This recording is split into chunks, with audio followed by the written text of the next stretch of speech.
goodbye, Pittsburgh. Hello, hello, world.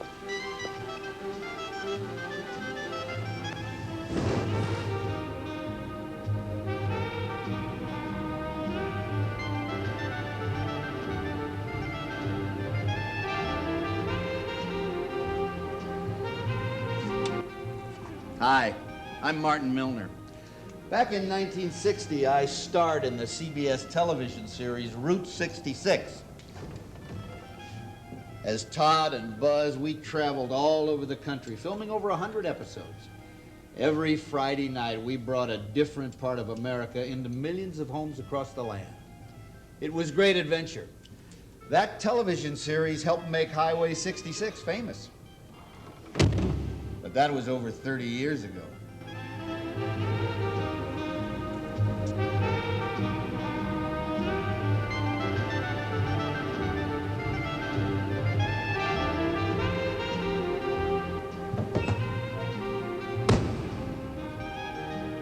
A lot of things have changed since then. 30 years ago, this car was new. Today, it's a classic. I hope I'm one, too. As for Route 66, you won't find it on the maps anymore. And the highway signs are collectibles. But most of all, I've wondered how the country has changed. It's been a long time. I can't promise you what we'll find, but I hope you'll join me and my crew as we return to America on Route 66.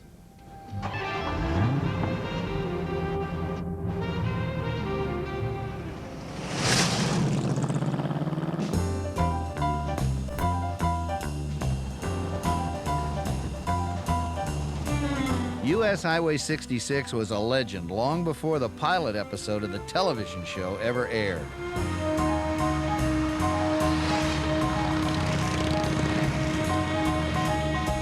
Born in 1926, Route 66 was the first paved highway across America.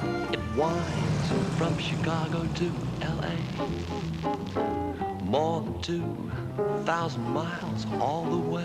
During the Great Depression, it became known as the Mother Road, the road of flight for Dust Bowl migrants traveling west toward their dreams of a new life in California.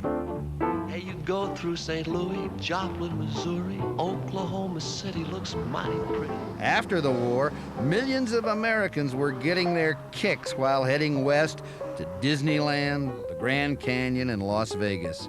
It was hailed as the Main Street of America. Get your kicks on Route 66. But about the time the TV show was finishing its final season, Route 66 itself was also ending. Interstate freeways were replacing the Mother Road. Considered obsolete, it was decommissioned, decertified, and nearly forgotten. But for those with a trusty car and a nose for adventure, Route 66 can still be found.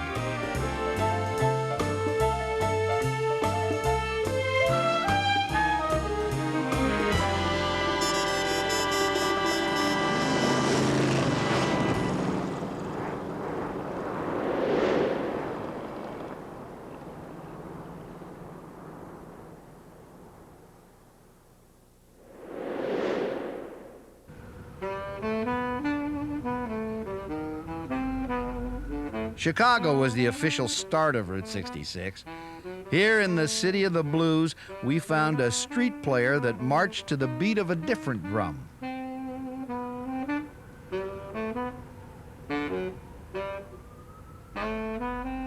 I like the blues, but I don't like nothing blue. You know, I like green. It's my favorite color. From the Vietnam War, so I was on the ocean. I love blues. But, I mean, to really understand the blues, it's depressing, you know. It makes it depressed, you know. And with African-American people with high blood pressure, you know, they don't need nothing else. They don't need anything else, you know. Even the thoughts, you know, the blues, you know.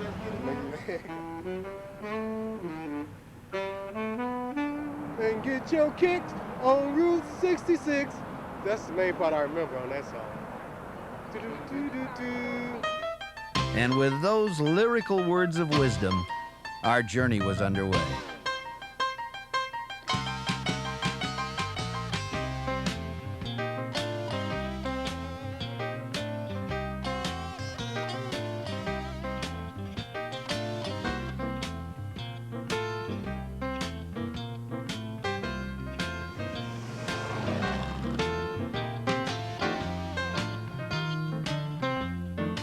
Cruising Jackson Boulevard, the first mile of 66, it felt good to be back in the Corvette's cockpit.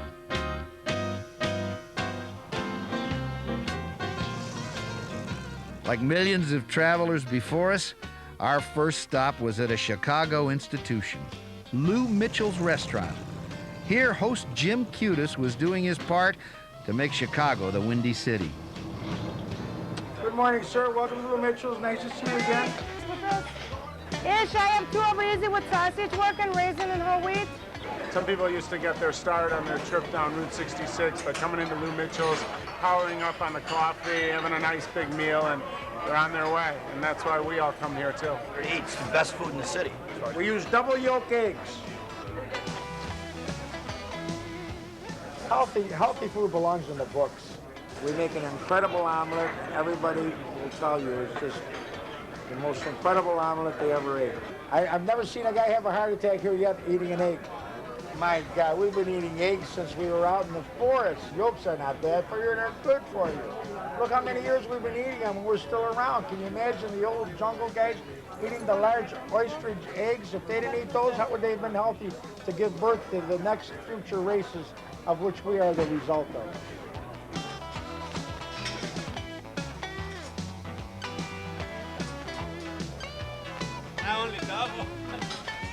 Good morning, sir. Welcome to Lou Mitchell's. Nice to see you again. Anywhere you want, take your own seat. It's good to see you. And good morning to you, sir. Here we go. Like this. Good morning, gentlemen. Good morning. Welcome to Lou Mitchell's. Basically, this is the a tradition. This is an institution for those of us who are involved with the markets in Chicago. Let's go. Yes, ma'am. Move it or lose it. I think I'll move it. There's a energy here, and we always come in before trading and eat breakfast. It's very difficult to go from a restful state, like in being in bed and waking up, and then go right to the floor. What you need to do is find some transitional place. So we come to Lou Mitchell's, a couple shots of coffee, and we find that actually going to the floor is soothing in comparison. We move about $1 trillion a day. It's pretty fast moving, and the mistakes are pretty expensive. You know, a mistake can be anywhere from $1,200 to $25,000, and you know, it can be that fast you've made a mistake, and you gotta be good for it.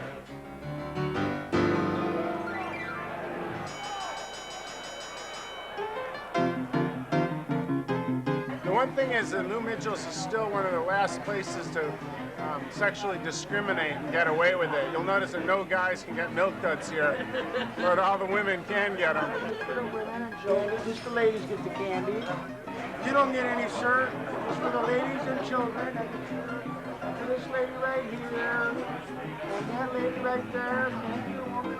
I've been coming here for almost 10 years. I still can't get a box of milk duds.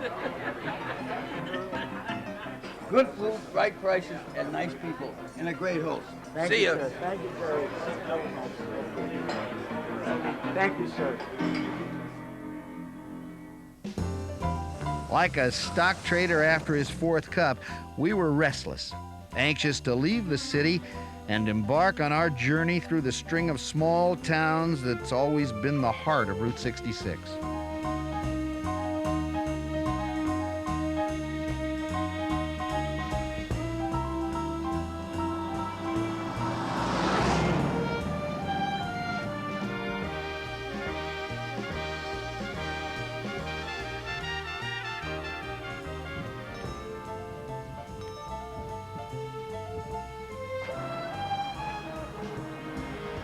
Morning, sir. How are you today? Great. Would you like to premium fill up today, sir? Yeah. Dwight's Marathon Oil Station was one of the last gas stations still pumping along this first leg of our journey. There you go. But for every survivor, there's several more that slowly died after the freeways replaced Route 66. For my generation, they represent many memories and make a return to the road a bittersweet experience.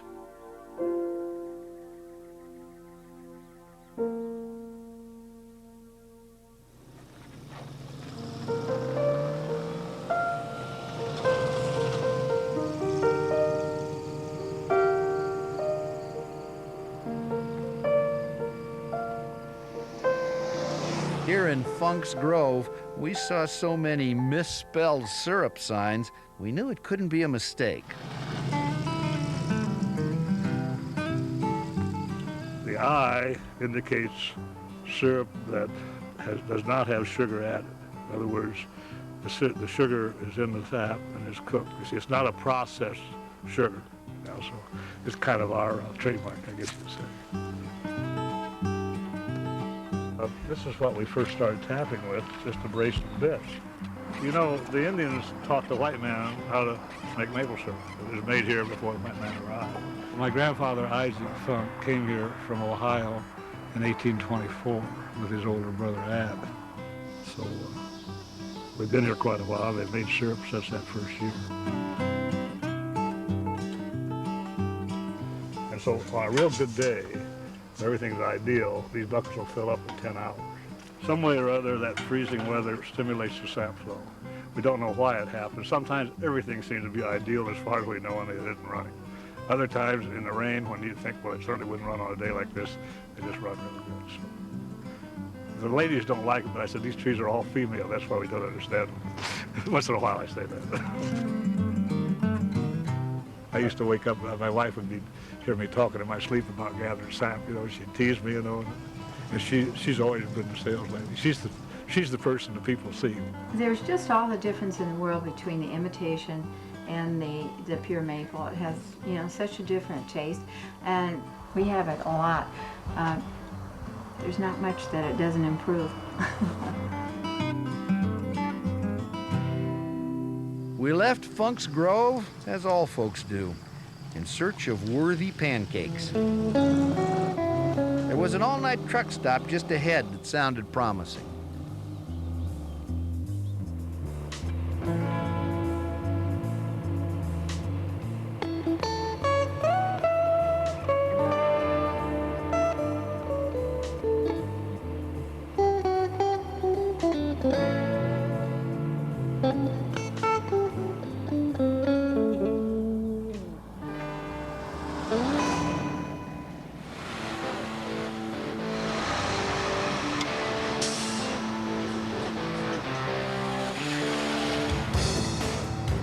It's midnight.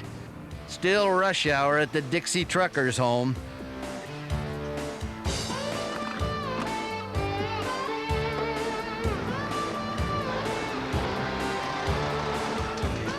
The Dixie is the first truck stop in Illinois and has more 18-wheelers and tattoos than any place in America.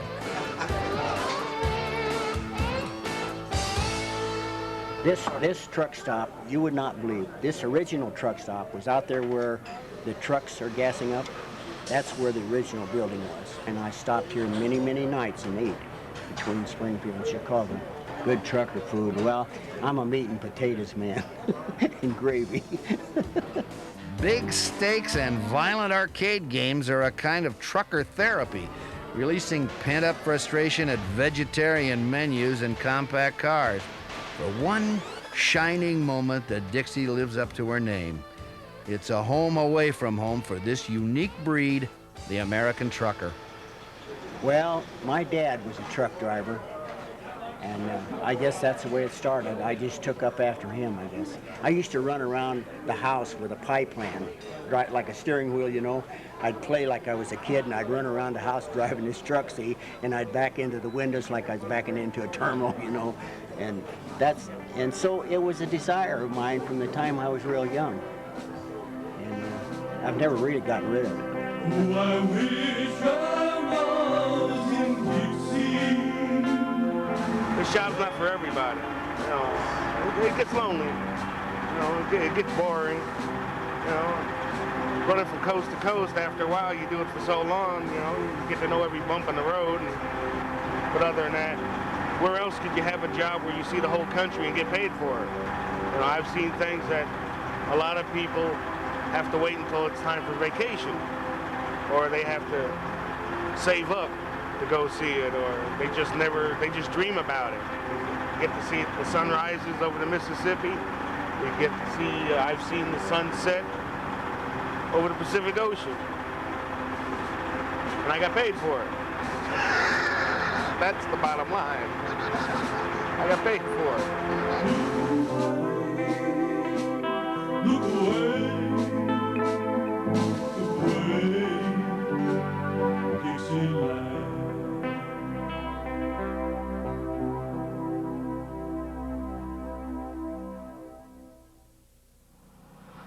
Most truckers today no longer drive this stretch of Route 66 through Illinois. Just the lucky few who know about the Cozy Dog Drive-In. It was founded by the late Ed Waldmeyer, who was the inventor of the corn dog. His son Buzz proudly tells the story.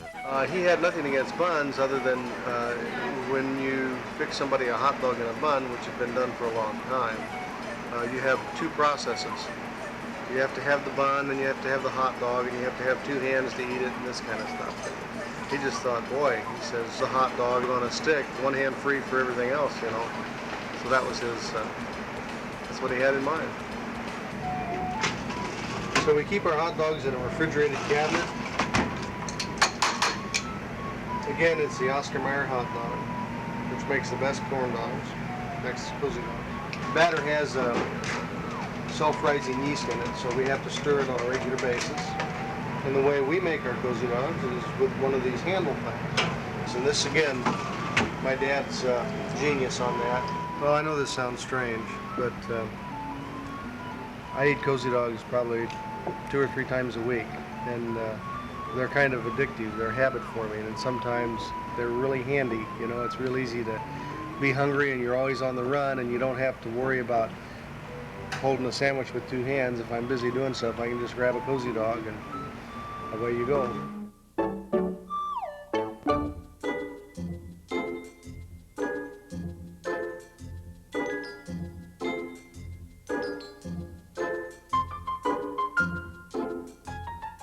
You get meat, part of the meat food group. There's milk products in the cornmeal batter, so you get the dairy equivalent for your diet. Since it's corn, and you get your vegetable in there. So it's a very nutritious item. All doctors recommend eating Cozy Dogs.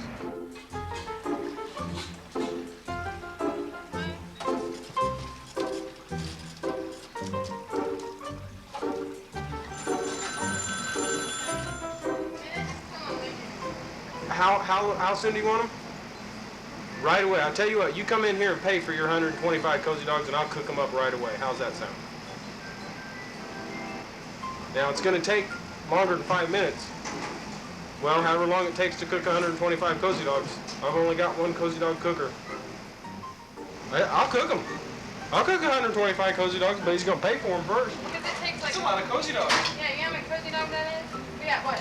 That's 125. 3, 6, 9, 12, 15, 18. We can only make 18 Cozy Dogs at a time.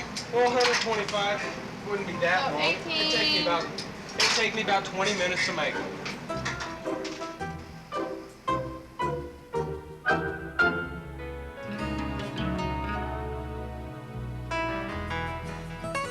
Well, my dad was always inventing something, finding a better way to do it. He was very political, along with doing the food business, along with building the restaurants. He worked in several political campaigns. He was the first chairman of the Human Relations Commission for the city of Springfield. He never stopped. You know, he was on the go all the time. He was always looking for a new challenge. That's what he liked. He liked the challenge. He was always looking to improve everything around him. So he tackled the hot dog and found a way to make a better hot dog. Springfield is known as the land of Lincoln, but the man I'll always remember is the one who emancipated the hot dog from the bun.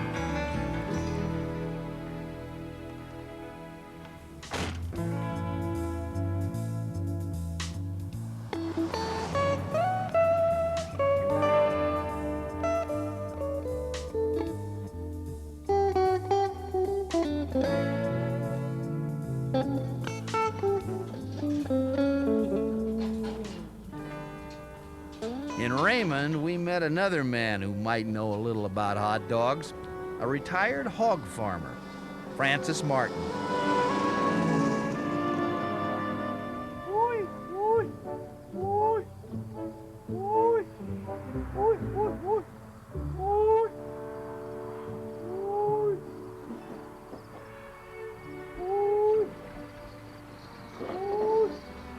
They get used to your voice. I don't know. If they hear that kind of a noise, if they're around, they can hear you, they'll come. That's why we all call them. He may be retired, but his hog call is heard far and wide. See, Harley Davidson, they had a motorcycle tour here a while back. Well, it's been a couple of months ago, and